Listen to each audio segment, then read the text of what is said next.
Hello, folks. Yes, a major patch was released for Terra Luna Classic, and it's amazing. Though there has been much bad news, Terra Luna now has a plan for making a full recovery. That, by the way, is the most noteworthy development of the day. And this was provided by Albert Kim, who did some work on the EAT project Terra Luna Classic. His day job is at Drexel University, and his side gig is developing a blockchain to combat terrorism. What we're witnessing right now is fairly major news. Significantly, on August 26th, block number 999,090 was successfully produced on the Luna Traditional Blockchain, version 22. Moreover, it appears that a course to destruction, and now he has created a monumental work, a pillar on Terra Luna Classic. Moreover, what will happen next? If you want more, you should definitely click the like button. A casino in Las Vegas was the original analogy for Proposal 3568's 1.2% tax burn. When Terra finally got around to it, it was implemented. The V22 proposal distribution agreed to the tax hit caused by reusing the stability code. The taxes can be applied on transactions that occur on the blockchain, such as those made between wallets or smart contracts. In order for this code to become active, a proposal for new governance parameters must be approved.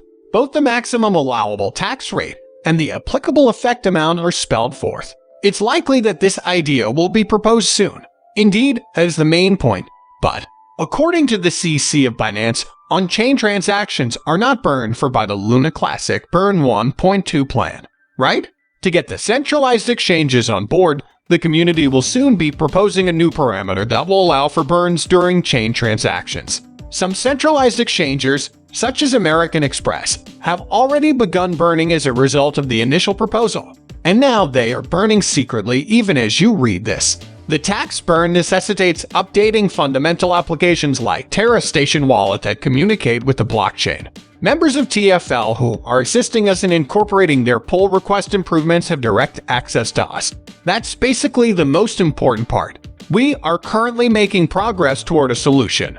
About $9.5 billion of the remaining USD in circulation is uncollectible.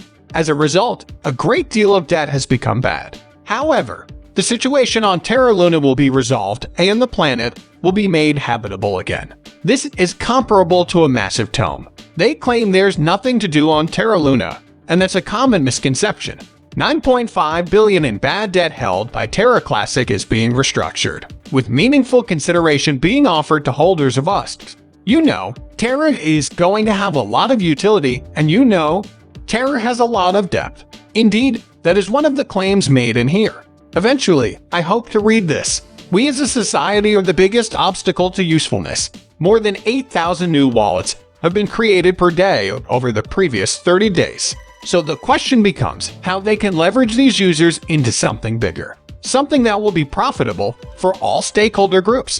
Cardano, with a market valuation in the top 10, has about 3.5 million wallets and is growing by about 2,300 wallets daily. This means that the traditional coin now has more users than Cardano's whole wallet base. That is the most important point. From what I understand of the discussion, interest is tremendous, but resources are limited. Hence, no new work is needed to make it directly compatible with both blockchains. Thus, it appears that Terra Luna Classic will be able to recover from the disastrous robbery.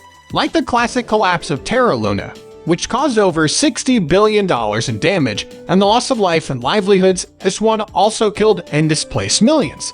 Let us not forget that people, not technology, are the real driving force behind this revival. That's the state of affairs right now.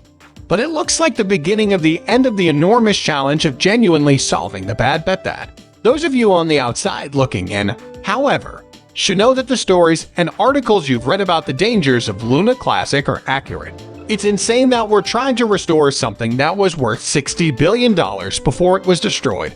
A $10 billion non-performing loan was not originated by us and is not subject to restructuring. A lot of people are crazy, so maybe what we're doing is crazy. The Luna Classic Committee is a special group that have learned to work together through adversity. Following this route, we think will lead to success. It has the potential to spark a rebound of biblical proportions, akin to the David and Goliath tales that occur only once every millennium, when it seems too far-fetched to be true. we show you the route we plan to take to make it happen. Just what is going on at this same moment. Big news, period. Even the timeless classic will last. The exchanges appear to be paying their fair share of taxes. In this scene, we observe CC Binance and the Van Luna typical burn 1.2 strategy. Even in on-chain transactions, they don't need to burn, right? What Binance plans to rectify?